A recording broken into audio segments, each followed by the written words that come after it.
गांधी युग के विषय में, गांधी युग का पार्ट 2 के विषय में जानेंगे। पार्ट 1 में मैं आप लोगों को जो दक्षिण अफ्रीका में उन्होंने जो आंदोलन किया था इसके बारे में आपको बता दी हूँ, किस तरीके से उन्हें दक्षिण अफ्रीका में बहुत सारे आंदोलन भी करना पड़ा, फिनिक्स फॉर्म का स्थापना भी करना पड़ा, वहाँ पे इंडियन कांग्रेस का भी स्थापना करना पड़ा, नटाल में किस तरीके से सब कुछ किए थे दक्षिण अफ्रीका के विषय में आप लोग को पिछले वीडियो में बता चुकी हूँ। अब उनको देखना है कि जब भारत में वो आए थे तो उन्होंने क्या किया था।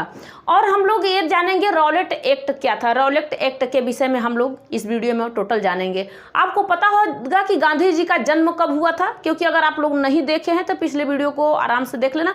और ये चीज़ तो आम लोग जानते हैं, सभी लोगों को पता होगा कि उनका जन्म 2 अक्टूबर 1869 में उनका जन्म हुआ था।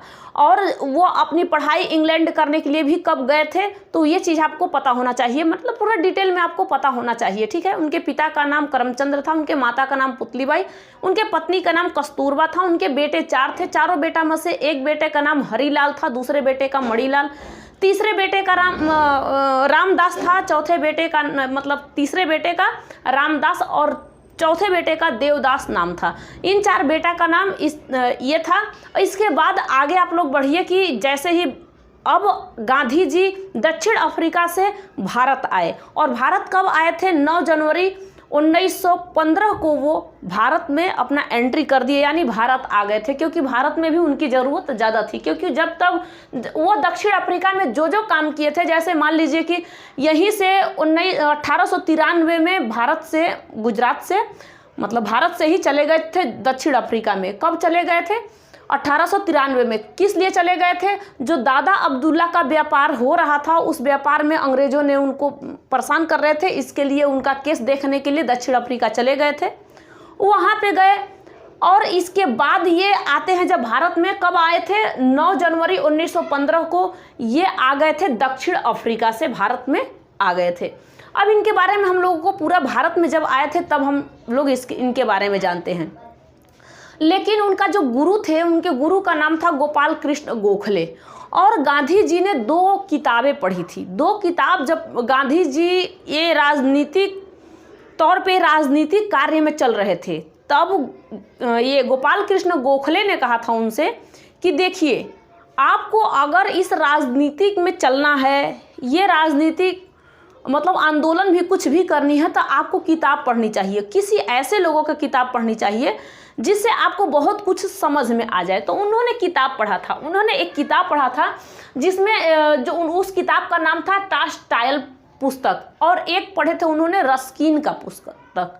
रस्किन के पुस्तक में लिखा था किस तरीके से हमें आंदोलन करनी है। इससे पहले वो टॉल्स्टॉय का जो किताब पढ़े थे उनमें लिखा गया था कि किस तरीके से हमें लोगों को पहले इकट्ठा करके उनके मन में, उनके दिल में हर जगह लेना चाहिए, और अपनी बात किस तरीके से लोगों से मनवाया जा सकता है।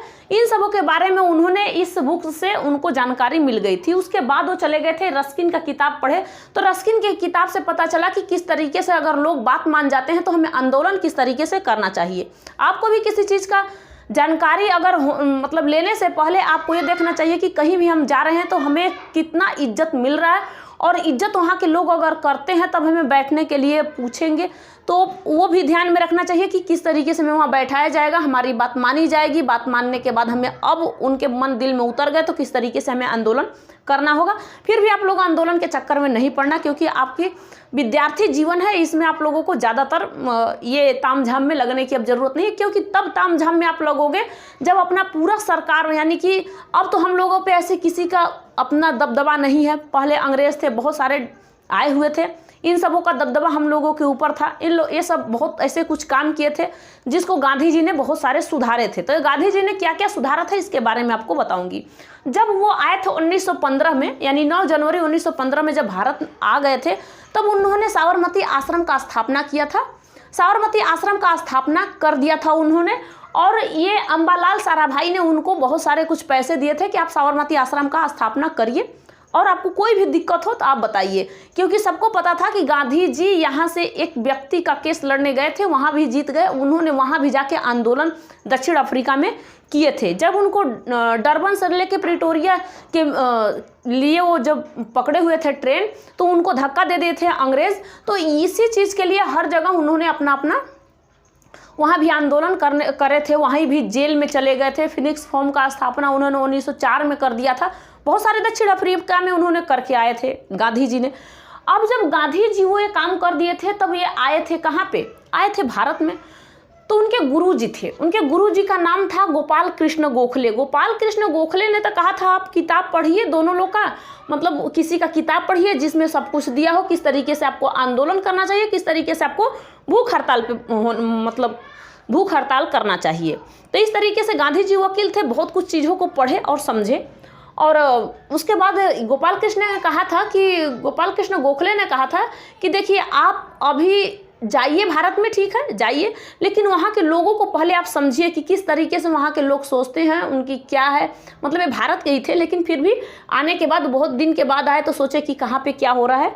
सारे कुछ कम से कम अपना जीवन जो विद्यार्थी जीवन है कुछ दिन तक अभी आप निभाइए। किसने कहा था? गोपाल कृष्ण गोखले ने कहा था। गांधी जी ने कहा कोई बात नहीं, हम इसी तरीके से काम करेंगे। ये सब डिटेल में जानते हो आपको क्यों पढ़ाया जाता है? क्योंकि आपको अगर मेंस वेंस में पेपर में आपको लिखना होगा तो आप मेंस का पेपर अच्छे ढंग से आप लिख सकते हैं, फिर आपको कोई दिक्कत नहीं हो सकती है। अच्छा, उन्होंने जब वहीं पर रहे थे तो उन्होंने एक हिंद स्वराज की बुक लिखी थी, आपको ध्यान में रहना चाहिए। एक इंडियन ओपिनियन उन्होंने एक बुक लिखा था, ये भी आपको ध्यान में रहना चाहिए। 2 बुक के बारे में उनके बारे में आपको पता होना चाहिए। किसका किसका उन्होंने किताब पढ़ा था ये भी आपको पता होना चाहिए।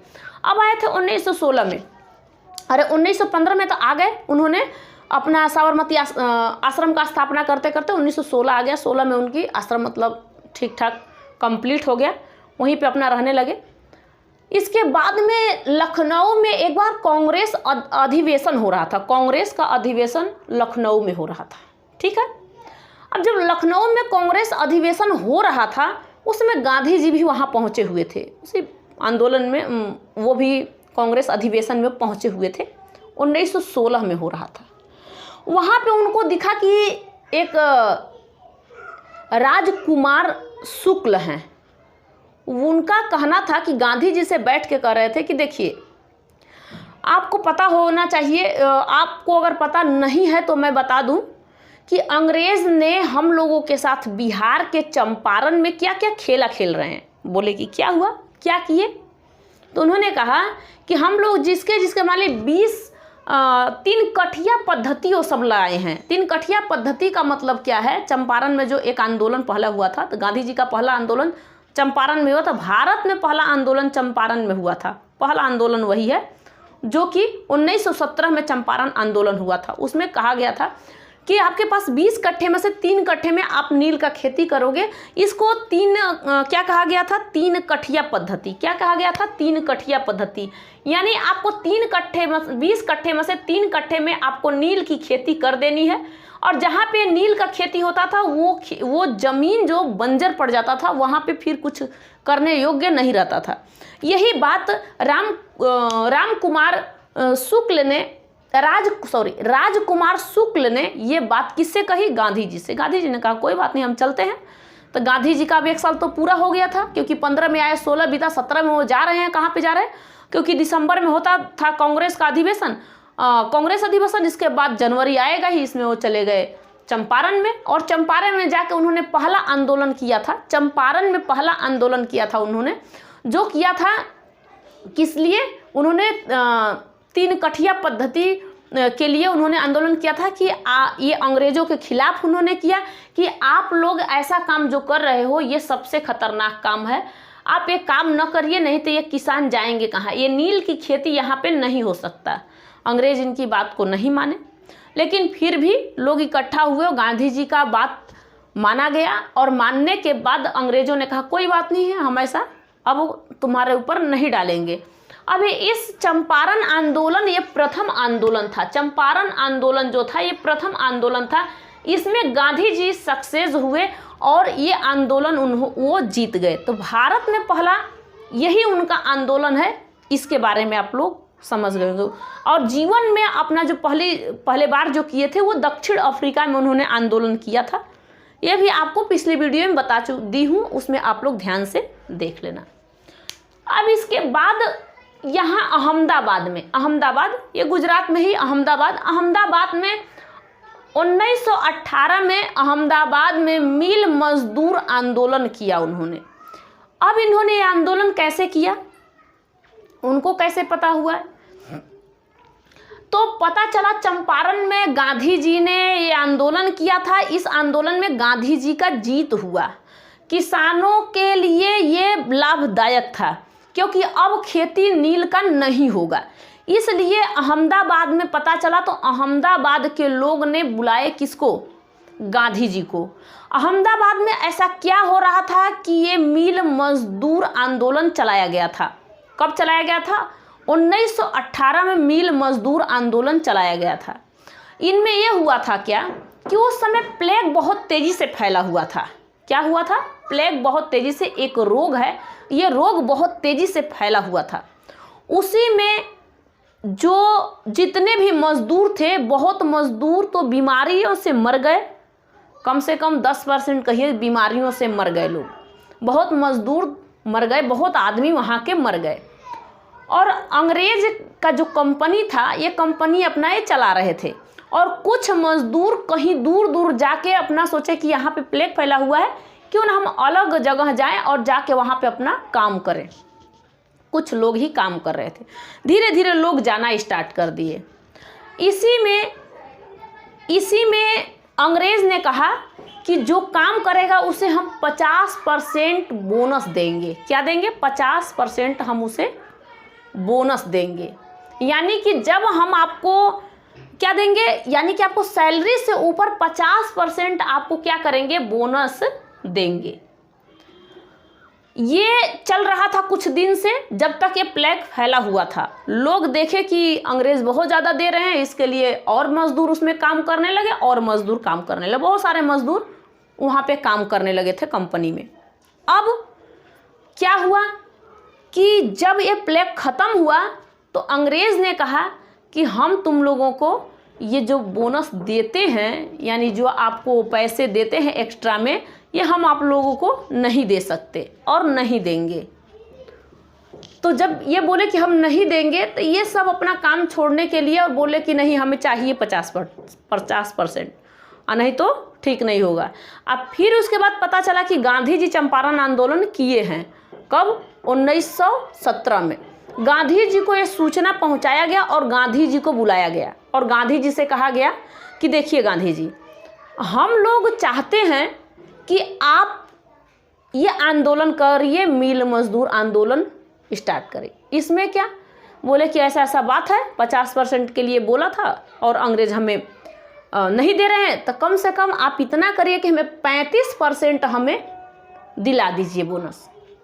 तो सुना गया, गांधी जी सुने, बोले कोई बात नहीं, हम आपको दिलाएंगे। गांधी जी ने फैसला किया जाके उन सबों से कि देखो तुम लोग क्या करना चाहते हो। बोले कि देखो गांधी जी, हम ज़्यादा नहीं, हम कम से कम 20% देंगे, ज़्यादा नहीं दे पाएंगे। तो गांधी जी ने कहा ठीक है। गांधी जी ने कहा कि देखो भाई, आप लोगों को 20% मिलेगा। तो गांधी जी पे लोग घूसखोर उनको बना दिए, कहे कि ना आप बहुत तेज हो, आप घूसखोरी कर लिए, आप 15% अपने खा गए। इसमें हंगामा होने लगा गांधी जी के ऊपर। गांधी जी कहे ना, अब ऐसे ना होगा, चलो हम लोग भूख हड़ताल करते हैं। तो इसी जो अहमदाबाद मिल मजदूर वाला आंदोलन था, इसमें गांधी जी ने पहला बार भूख हड़ताल किया था। अब भूख हड़ताल कहाँ से वो सीखे थे? रस्किन के बुक्स से उनको ये प्रेरणा मिली थी कि भूख हड़ताल हमें कब करना चाहिए। तो रस्किन की किताब से इन्होंने भूख हड़ताल के बारे में सोचा। पहले तो लोगों को इकट्ठा किए, लोगों के मन में बैठे, और उसके बैठने के बाद वो भूख हड़ताल करना स्टार्ट कर दिए कि 20% हमारा मजदूर नहीं मानता है उस पर, उसको चाहिए 35% बोनस। इसमें बहुत दिन तक वो आंदोलन ये करते गए। ठीक है, ये चला, धीरे धीरे चल रहा है। अब जब चल रहा है, इसी में भूख हड़ताल पे बैठे हुए हैं, तो इसमें कहा गया कि देखिए अब आप लोग ऐसे बात मानने वाले नहीं हो, हमारे मजदूरों को 35% बोनस ना देके इनके सैलरी 35% बढ़ा दिया जाए। क्योंकि बोनस तो आपको पता होगा ना कि कब मिलता है, साल में मिल जाता है। तो बोनस न देके आप लोग क्या करिए कि 35% इनकी सैलरी बढ़ा दीजिए। इसके लिए अंग्रेज मान गए और 35% इनकी सैलरी बढ़ा दिया गया। 35% तो जानते हो, 100 रुपये में कम से कम ₹35। तो 35% बोनस उनका, मतलब कि सैलरी बढ़ा दिया गया, बोनस वोनस की झमेला ही खत्म कर दिया गया था। अब ये बात आप लोग को पता चला 2 आंदोलन। इसी समय एक आंदोलन और हो रहा था। 1918 में ही एक खेड़ा आंदोलन चल रहा था, जो अहमदाबाद से 50 किलोमीटर या कुछ किलोमीटर की दूरी पर ये खेड़ा सत्याग्रह था। उसमें भी ये चल रहा था। कब चल रहा था? 1918 में खेड़ा सत्याग्रह। खेड़ा सत्याग्रह के लिए इन्होंने क्या किया कि ये वहाँ पहुँचे। पहले तो भेजे थे सरदार पटेल को, लेकिन उनसे बात नहीं सुलझा। इसके लिए फिर गए। कौन गए? गांधी जी गए। और गांधी जी गए तो कहे कि वहाँ का माजरा क्या है खेड़ा सत्याग्रह का। तो वहाँ का किसानों ने कहा, ये किसान आंदोलन था, किसानों ने कहा था कि देखिए गांधी जी, ये अंग्रेज़ थे, तो अंग्रेज़ का कहना था कि जब आप लोग 50% आपके अगर किसानी में यानी कृषि में यानी आपके फसल में अगर 50% नुकसान होता है या फिर कम होता है, इतना उपजाऊ नहीं होता है, तो अगर 50% हुआ तो आपसे हम टैक्स नहीं लेंगे। लेकिन इस बार ये नष्ट फसल हुआ है कम से कम 75%। कितना हुआ है? 75%। और इसी में मांग ये 23% का अंग्रेज कर रहे हैं। 23% का हम कैसे देंगे? हम तो कैसे देंगे, नहीं दे सकते। लेकिन कोई कह रहा था कोई बात नहीं, अब की बारी से हम दे देते हैं और अगली बार हम चल के अच्छा खासा खेती कर लेंगे। इसके लिए गांधी जी आए खेड़ा में और कहे कि ये आंदोलन करके बैठ गए। यहाँ भी कहे गांधी जी कि ना, आप लोग गलती कर रहे हो, कोई 1 रुपये अंग्रेज को नहीं देगा, कोई भी किसान 1 रुपये अंग्रेज को नहीं देगा।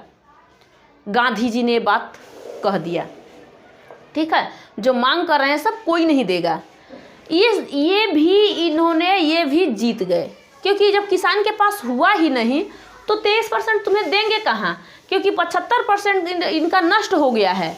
किसानों का 75% नष्ट हो गया। ये खेड़ा सत्याग्रह ये भी जीत गए, तो वो 3 के 3 ये जीत गए, तीनों ये जीत गए। अब आता है आपका रॉलेट एक्ट। अब रॉलेट एक्ट के विषय में जानते हैं। ये आपको डिटेल में अच्छा से आपको लिखना होगा, चाहे आपका खेड़ा सत्याग्रह के बारे में पूछे तो हर एक किसान के विषय में सब कुछ के बारे में लिखना है। अहमदाबाद में मिल मजदूरों के विषय में लिख रहा है, किस तरीके से प्लेग फैला, कितने लोग मरते गए, कितने लोग भागते गए, किस तरीके से वहाँ पे ये प्लेग की बीमारी बहुत तेज़ी से फैली हुई थी, कैसे यहाँ पे मिल मजदूर में मतलब अहमदाबाद मिल मजदूर में आंदोलन हुआ था, ये सब क्या था, कब हुआ था, ये सारे डिटेल आप लोगों को समझना होगा। अब इसके बाद इससे डिटेल में अब कहाँ से जाऊँ, इतना तो डिटेल मुझे जितना पता है उतना आप लोग को बता दी हूँ। अब यहाँ पे रॉलेट एक्ट हम देखते हैं। ये रॉलेट एक्ट था क्या? एक जज था जिसका नाम था सिडली। ये सिडली रॉलेट था और ये जज के सामने अंग्रेज ने कहा कि देखिए एक एक्ट पास करिए, एक अधिनियम निकालिए। क्या चीज़ का? कि अगर हम किसी को पकड़े, किसी भी शक के बस पर अगर किसी को हम पकड़ते हैं तो वहाँ पे ना तो कोई दलील चलेगा, ना तो कोई अपील और ना तो कोई वकील, कोई कुछ नहीं कर सकता। ना दलील, ना ही वकील और ना ही अपील कोई कर सकता है। ना ही लोगों के साथ कोई बैठ के आके कह सकता है कि हमारा ये आपने इसको क्यों पकड़ा है, ये मतलब क्या किया था इस व्यक्ति ने, अंग्रेज का कहना था।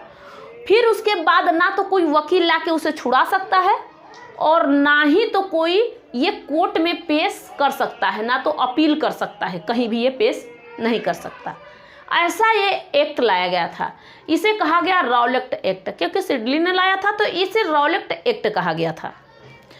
अब इस एक्ट को गांधी जी ने कहा था कि ये तो काला कानून है, ये सही नहीं है, ये काला कानून है। काला मतलब अंधा कानून है। इस तरीके का एक्ट पास कर दिया। ये जज था, ये जज ने इस एक्ट को पास कर दिया। अब यहाँ पे इसके बाद काला कानून कहा गया, बिना अपील, बिना वकील, बिना दलील के किसी को गिरफ्तार किया जा सकता है। ये कानून लाया था अंग्रेज ने।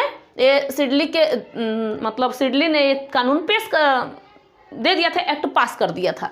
ठीक है, किसी चीज़ का अगर मान लीजिए सुप्रीम कोर्ट में कोई सा अगर मान लीजिए कि किसी को फांसी का सज़ा देना है, अगर फांसी का सज़ा अगर पास कर दिया सुप्रीम कोर्ट में तो वो एक्ट बन जाता है। समझ में आ रहा है ना? क्योंकि अगर किसी का सर फोड़ने का अगर सज़ा उसको 6 महीने का मिलता है, ये पास हो गया सुप्रीम कोर्ट से तो पास हो गया, इस पर फिर आप लोग कुछ नहीं कर सकते हो। तो यहाँ पे लोगों ने, भारतीय ने बहुत तेज़ी से हंगामा करने लगे, भाई ये ज़रूरी है कि रॉलेट एक्ट ऐसा लाया। क्यों? क्योंकि आप शक के बल पे किसी को भी गिरफ्तार कर सकते हो। इसके लिए एक थे डॉक्टर सत्यपाल, पंजाब के नेता थे। ये सत्यपाल जो थे पंजाब के नेता थे, और सैफुद्दीन किचलू ये भी थे कश्मीर के ये नेता थे। यानी कहा जाता है पंजाब के ही दोनों नेता, लेकिन इनको कश्मीर के नेता यानी पास में ही इनको कहा जाता है। इन दोनों लोगों ने इस एक्ट पे अपना बवाल खड़ा कर दिया, यानी बोलना स्टार्ट कर दिया, ये एक्ट सही नहीं है, ऐसा है वैसा, सब कुछ कहना स्टार्ट कर दिया। इसके लिए अंग्रेजों ने इन्हें, अंग्रेज के सिपाहियों ने इनको गिरफ्तार कर लिया। इन दोनों को ले जाके जेल खाने में, मतलब जेल में डाल दिया। समझ में? जेल में उन दोनों को डाल दिया गया। इस चीज़ के लिए सारे भारतीय इकट्ठा हो गए। पंजाब में, पंजाब के अमृतसर में सभी लोग इकट्ठा हो गए, और सभी लोग जब अमृतसर में इकट्ठा होते, उस दिन था बैसाखी का दिन, बैसाख का महीना, अप्रैल का महीना, 13 अप्रैल 1919 में जलियांवाला बाग था। उस जलियांवाला बाग में ये सब लोग जाके इकट्ठा हो गए और कहे क्या कि ये लोग आपस में फैसला करने लगे कि जो एक्ट लाया गया है ये गलत है, ये रॉलेट एक्ट को हटा देना चाहिए, और इनको गिरफ्तार जो किए हैं उनको छोड़ देना चाहिए, ये ठीक नहीं है। तो अब क्या हुआ? अब यहीं से देखिए कि यहीं से बहुत तेज़ी से बढ़ेगा, अब आंदोलन बहुत तेज़ी से बढ़ेगा। ये तो छोटा मोटा आंदोलन था जिसे यहाँ पे पास हो गया, लेकिन धीरे धीरे ये आंदोलन अब तेज़ी से स्टार्ट हो रहा है। क्योंकि अमृतसर में जो जलियांवाला बाग हत्याकांड हुआ था यही था, इसी रॉलेट एक्ट के अनुसार ही ये सब कांड हुए थे। जलियांवाला बाग जो उस दिन बैसाखी का दिन था, 13 अप्रैल 1919 में जलियांवाला बाग हुआ था, जलियांवाला बाग हत्याकांड हुआ था। इसमें बहुत लोग मारे गए थे, लेकिन 389 लोगों का लगभग इसमें लिस्ट में बताया गया कि 389 लोग ही मात्र मरे हुए हैं। अब ये कैसे मरे, क्या हुआ? तो एक चीज़ आप समझिए कि जब जलियांवाला बाग में ये लोग इकट्ठा होके फैसला कर रहे थे, बैसाखी का दिन था, फैसला उस दिन कर रहे थे, सभी लोग गए हुए थे, त्यौहार भी था बैसाखी का, ये पंजाब में अमृतसर में जो मनाया जाता है। तो वो मतलब कि सभी लोग इकट्ठा थे, और इसी में एक हंसराज नाम का व्यक्ति था, ये भारत का ही था। इसने मेन किसको, पंजाब के ही गवर्नर जिसका नाम था ओडायर को ये सूचना पहुंचा दिया। ये सूचना ओडायर को पहुंचा दिया। ओडायर ने कहा कि ऐसी बात हो रही है, ठीक है हम चलते हैं, अब देखते हैं क्या होगा। तब इन्होंने अमृतसर में जो सेना होती हैं, जो गोरखा सेना होते हैं, सब क्या होता है, गोरखा रेजिमेंट होते हैं, इनके एक सेनापति का नाम आर डायर था। इस आर डायर ने चारों तरफ से घेर के हर एक व्यक्ति के ऊपर गोली चलवा दिया। उनमें से कुछ व्यक्ति घायल हुए, बहुत कुछ व्यक्ति मर गए, लेकिन मरे हुए में से 389 का लिस्ट बताया जाता है कि 389 ही मरे थे, लेकिन हजारों लोगों की मृत्यु हुई थी। लेकिन जो रजिस्टर में दर्ज कर दिया गया कि इतने ही लोग मरे हुए थे, लेकिन बहुत ज़्यादा लोग वहाँ पे मरे हुए थे। इस तरीके से ओडायर ने आर डायर से कह के ये गोली चलवा दिया, और गोरखा रेजिमेंट ने चारों तरफ से गोली चलाना स्टार्ट कर दिया था। उसमें बहुत लोगों का मृत्यु हो गया। अब इसमें क्या हुआ कि ये बात भारत का एक गवर्नर था, मतलब भारत में मान लीजिए कि भारत जो है, पूरे भारत का एक गवर्नर यानी वायसराय बनाया जाता था। गवर्नर का तो सिस्टम खत्म हो गया, वायसराय था। इस वायसराय से कहा गया, इसका नाम था चेम्सफोर्ड। इस वायसराय से कहा गया कि आपके ये जो गवर्नर है पंजाब का, जिसका नाम है ओडायर ने इतने व्यक्तियों पे गोली चलवाया, क्या अच्छा काम हुआ? तो वो कहा कि अच्छा ये काम हो गया, ठीक है हम देखते हैं। उसने क्या किया कि वो डायर को हटा दिया, गवर्नर के पद से हटा दिया और उसको भेज दिया। अब वो चला गया, इंग्लैंड का था, वो चला गया इंग्लैंड, वहाँ पे भी उसका स्वागत हुआ आराम से, अपना वहाँ चला गया। लेकिन वो डायर किस तरीके से मारा जाता, वो डायर को मारना ज़रूरी था। उसी में जो लोग मरे हुए थे उन्हीं में एक लड़का था, छोटा क्या थोड़ा सा बड़ा ही था समझ लीजिए, अब उतना नहीं कि 15-16 साल का था, 5-7 साल का आप कह सकते हैं, 8 साल का भी कह सकते हैं। वो लड़के ने देखा, जिसका नाम था उधम सिंह ने देखा कि अरे इतने लोगों को इसने मार दिया है और ये चला गया, अब तो इसको हटा दिया गया, इंग्लैंड चला गया, चेम्सफोर्ड ने भेज दिया, हट गया यहाँ से। अब उसको मारने के लिए 1940 में उधम सिंह पहुँचे थे इंग्लैंड में, इस ओ डायर को मार के ख़त्म कर दिया। आर डायर का मतलब है कि आर डायर जो था ना, ये सेनापति था।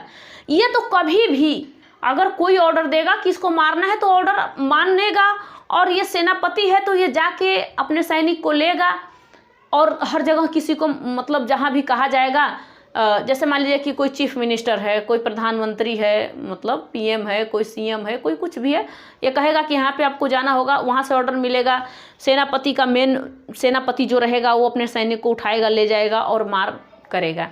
तो इसने नहीं, लेकिन ओ डायर को मरवा दिया गया और उधम सिंह को बाद में फांसी लग गई, क्योंकि उधम सिंह ने वहाँ पे जाके सबके सामने ही ख़त्म कर दिया था उसको। बहुत बढ़िया किया उधम सिंह ने। तो ये था रॉलेट एक्ट। क्या रॉलेट एक्ट आपको समझ में आया? देखिए एक चीज़ और आपको बता दूं, किसी चीज़ का कमेंट करना ठीक है, आप जो भी गलतियां होती है कमेंट करते हो, मुझे अच्छा लगता है कि मुझे उससे सीख मिलती है कि मैं कहीं पे अगर भूल गई हूँ बोलने में, अगर कहीं दिक्कत हो गई है, इससे मैं आप लोग के कमेंट का जवाब फिर दोबारा उसका मैं देने के लिए कोशिश करती हूँ।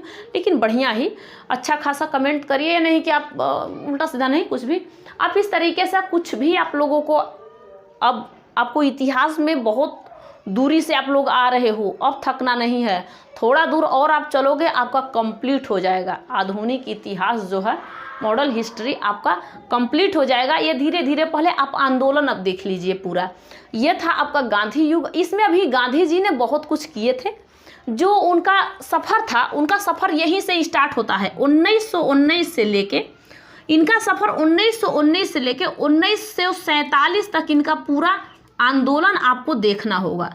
यहाँ तक आपको आंदोलन देखना होगा, ये इन्हीं का आंदोलन था और इस आंदोलन को आपको पूरा अब देखना होगा। इसके लिए मैं नेक्स्ट वीडियो में मिलूँगी, तब तक के लिए जय हिंद, थैंक यू।